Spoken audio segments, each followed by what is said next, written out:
How you guys doing? Good. Nice to meet you.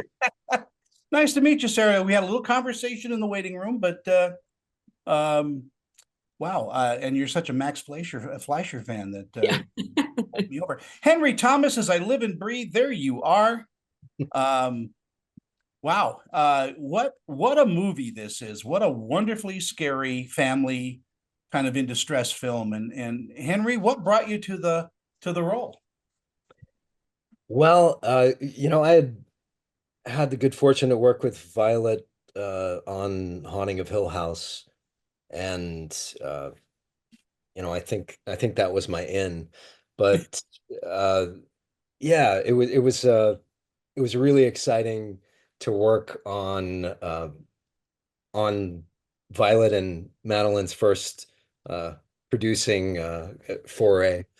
And it was a small movie. We shot it very quickly in Georgia, just really a few months ago. So it's been a really fast turnaround, and it's exciting. Yeah, they those two girls are headed for some big times in Hollywood. They're producers now, and they take this very seriously, which is you don't normally see in young women like that. I mean, or young actors, I should say. Yeah, I mean, I felt a little ashamed at being in the business so long and having no producing credits. Oh, wow. I like, We'll work something out. Sarah and I will figure it out. Sarah, wow, what a performance you've got in this, and you're such an interesting character. Laura is. Talk to me about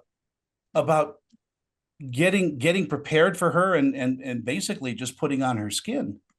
Yeah, I mean, I was pretty concerned about playing a parent because I'm not one and didn't want to do sort of a hokey version of it. Um, but thankfully, because I think Laura is really taking a risk by going back to work, leaving her husband at that time. She was just as unsure of herself as a parent as I am playing one. So we really like kind of met at that intersection. Um, but I know what it's like to care for people. I know what it's like to feel overwhelmed trying to do a lot, and I was able to bring that to it. Um, yeah, trying something new, we kind of both were at the same time. Yeah, and Henry, what about Frank? Uh, you know, do we learn in this film without giving too much away? yeah, well, poor Frank. Yeah. Uh, just can't quite get it together, can he? No. Um, No, well, as you'll discover, Frank, my character, is the catalyst for a lot of bad things happening and to the family. Um, but it's well intentioned, as most things that wind up going badly start off. Is he a victim or is he the perpetrator of everything? Well, I mean, he's sort of an unwitting perpetrator. Frank's main goal is just to get back in his house and get back in the status quo of his marriage and uh, familial role. Uh, Mm. but, Frank's a cop, and he's made some mistakes at home, and he's been kicked out of the house, and he's living in a motel. And, he brings this necklace home, sort of a gift to Laura, and of course it all goes horribly wrong. Sarah, in doing horror films, I mean, there's a certain rhythm and beat to them. Do you feel that? I mean, are you musically inclined? Do you think in terms of music? I do like to think of music as a metaphor for it, but I don't know enough about music to actually know that I like am using that metaphor correctly. But I watch a lot of horror movies, and the pacing, but JP and I talked a lot about the pacing and the timing of building scares. The tension buildup is as important or more important than the like moment of scare itself. So we were really trying to be very intentional about that.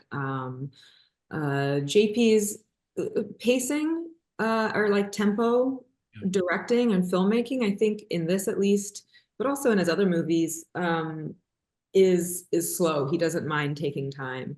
He lets there be time and air emotionally and also in a scare build up. And I think it's just crucial for this. And it's so much fun to play with, you know. Yeah, so I really enjoyed Yeah, doing. and I think you're right. I think that's the beauty of this particular horror film is that it allows itself the time to get scary rather than just, build up and then, you know, throw a jump scare at you or something. This is just wonderfully done. Yeah, Henry, what do you think audiences are going to take away with them from watching this film? Well, I think that it kind of harkens back to a more classic kind of horror film. It has that feel like you're talking about the languid pace and everything. It has a feel of a William Friedkin type film uh, and hopefully with the period setting and everything that will sort of bring a nostalgic kind of classic horror vibe that the audience will leave with, which is what I left the theater feeling when I saw it for the first time last week. Because I think that nostalgia now, because we've seen so many jump scares and we've seen so much gore and we've been scared um, so many times in very similar fashions that by hearkening back to the, I guess, really thrilling kind of more psychological uh, horror films of past decades, you know, it it kindles something in our hearts. It's the memory of maybe the first horror films we saw, but also it's kind of getting back to that classic style of entertainment uh, that made it a genre in the first place.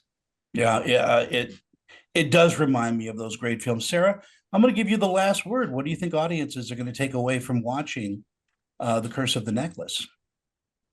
yeah, I think really similarly to what Henry said. I think you know, there are themes of healing and redemption coming together and evolving that play out in this. And I think it will be satisfying to find that the more personal and more grounded a horror can be, the scarier it can be as well. And it also lets you sort of explore in a sort of oblique way, the horrors of, dysfunctional families. Scary enough. Yeah. I want to thank you both for your time. It's such an honor to talk with you, Henry, and catch up with you, Sarah. Got to check out Max Fleischer's Gulliver's Travels. Will do. Yeah. What a wonderful film that is, and I think that's the one they're reconstructing now. Oh, great. Yeah. Yeah. I'll check that one out.